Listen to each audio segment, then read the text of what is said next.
কুকুর খরগোশের দিকে দৌড়ে যাচ্ছে কেন? খরগোশকে কি খাবে নাকি অন্য কিছু? শেষ পর্যন্ত দেখতে চাইলে পাশে থাকুন। একটা ছোট গ্রামে থাকত এক কুকুর আর এক বিড়াল। কুকুরটার নাম টুকু আর বিড়ালটার নাম মিনি। টুকু খুব চঞ্চল, সারা দিন দৌড়ায়, লেজ নেড়ে সবার সঙ্গে বন্ধুত্ব করে। আর মিনি ছিল শান্ত স্বভাবের। সে রোদে বসে ঘুমাতে আর দুধ খেতে খুব ভালোবাসত। প্রথমে দুজনের একদম বনিবনা হতো না। টুকু বলতো, মিনি সবসময় শুধু ঘুমোয়। মিনি বলতো, টুকু খুব বেশি লাফালাফি করে। একদিন গ্রামের পাশে জঙ্গলে হঠাৎ ভারী বৃষ্টি নামল। একটা ছোট খরগোশ তার পথ হারিয়ে কাঁদছিল। টুকু সেটা শুনে দৌড়ে গেল। মিনি একটু ভয়ে ভয়ে তার পেছনে গেল। টুকু বলল, ভয় পেও না, আমরা তোমাকে বাড়ি পৌঁছে দেব।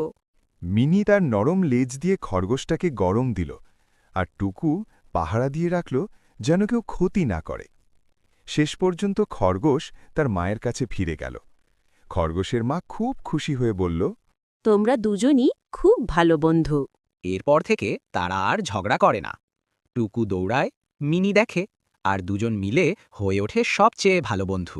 ভিডিওটি ভালো লাগলে লাইক সাবস্ক্রাইব করে বেল আইকনটি বাজিয়ে রেখে আমাদের সাথে থাকুন।